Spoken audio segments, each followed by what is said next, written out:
સુરત શહેરમાં ફરી એકવાર નવા દ્રષ્ટિકોણવાળા શિબિરનું ભવ્ય આયોજન થયું છે। અડાજણ મકનજી પાર્ક ખાતે યોજાયેલા પ્રવચન નહીં પ્રયોગ શિબિરમાં 5000થી વધુ લોકો જોડાયા હતા। અડાજણ મકનજી પાર્ક ખાતે યોજાયેલા પ્રવચન નહીં પ્રયોગ શિબિરમાં 5000થી વધુ લોકો જોડાયા હતા। શિબિરમાં અસાધ્ય રોગોમાં માનસિક તથા શારીરિક મુક્તિ મેળવવા માટે વિવિધ પ્રયોગો કરાવવામાં આવ્યા હતા। ડાયાબિટીસ, હાઇપરટેન્શન, અસંતુલિત થાઇરોઇડ, સાંધાનો દુખાવો, માઇગ્રેન, અસ્થમા, ડિપ્રેશન અને ચિંતા જેવી અનેક બીમારીઓમાંથી લોકો લાભ લઈ રહ્યા છે। શિબિર સાથે સ્વાસ્થ્યવર્ધક અને આંતરિક અદ્રશ્યમ નાસ્તાનું પણ આયોજન કરવામાં આવ્યું હતું। હજારો લોકોએ ઉત્સાહપૂર્વક ભાગ લઈ નવા દ્રષ્ટિકોણ તરફનો સંદેશો આપ્યો હતો। પ્રણામ, મારું નામ વલ્લભભાઈ ચોથાણી છે। હું છેલ્લા 1.5 વર્ષથી સન ટુ હ્યુમન ફાઉન્ડેશનમાં જોડાયો છું। આ સન ટુ હ્યુમન ફાઉન્ડેશનની જે હેલ્થ, વેલ્થ અને હેપીનેસની વાત છે એ મને બહુ સ્પર્શી ગઈ છે। જે સન ટુ હ્યુમન ફાઉન્ડેશનમાં જોડાઈને આપણી હેલ્થ બહુ સારી બને છે। હેલ્થ સારી હશે તો માણસ સારું દોડી શકશે અને સારું દોડી શકે તો પરિવારમાં પ્રેમ પણ સારો પ્રસરાવી શકે। એટલે જે હેલ્થ, વેલ્થ, હેપીનેસની વાત છે એ મને બહુ જ ગમી છે।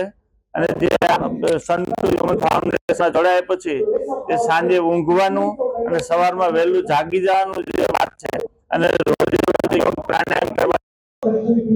प्रणाम, मेरा नाम कोकिला मोरडिया है। मैं पूरे 1.5 साल से सन टू ह्यूमन फाउंडेशन से जुड़ी हुई हूँ। मेरे जीवन में अद्भुत ब्लास्टिंग चेंज आया है। जीवन को कैसे जिया जा सकता है और बच्चे को कैसे दिशा दे सकते हैं। वैसे हम बच्चे को मना तो खाने के लिए कर रहे हैं लेकिन उसको ऑप्शन नहीं दे सकते। ये माध्यम ऐसा है कि आपको मना करने के बाद उसमें से ऑप्शन देते हैं कि अच्छा क्या है, तो अच्छा दिखाए तो बच्चा जरूर मानेगा। बच्चे को दिशा देने के लिए अद्भुत है। मेरे बच्चे को भी, मैं अभी छोटा है लेकिन उसको दिशा देने के लिए मुझे बहुत अच्छा स्रोत मिला है और मेरा जीवन अद्भुत हो रहा है अभी। धन्यवाद। प्रणाम, મારું નામ પીનલ રાદડિયા છે। હું સુરતથી છું। અત્યારે અડાજણ વિસ્તારની અંદર નવા દ્રષ્ટિકોણવાળી શિબિર થઈ રહી છે। આ શિબિર સુરતની અંદર 5મી વખત થઈ રહી છે। પરમ પૂજ્ય પરમાલયજી દ્વારા નવા દ્રષ્ટિકોણવાળી જે શિબિર થઈ રહી છે તેમાં પોતાના શરીરને કેવી રીતે લયબદ્ધતામાં લાવવું, પોતાના શરીરની અંદર બીપી, શુગર અને અન્ય રોગોથી કેવી રીતે મુક્ત થવું તે પરમ પૂજ્ય પરમાલયજીનો મેન ઉદ્દેશ્ય છે।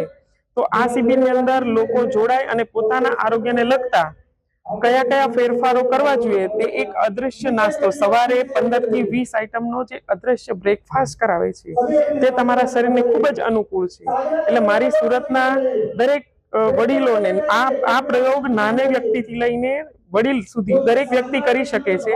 તો દરેક વ્યક્તિને મારી નમ્ર વિનંતી છે કે પોતાના પરિવાર સાથે આવો અને પોતાના આરોગ્યને કેવી રીતે શુદ્ધ અને પવિત્ર રાખીએ તેનો આ લાભ જરૂરથી જરૂર લો। ધન્યવાદ।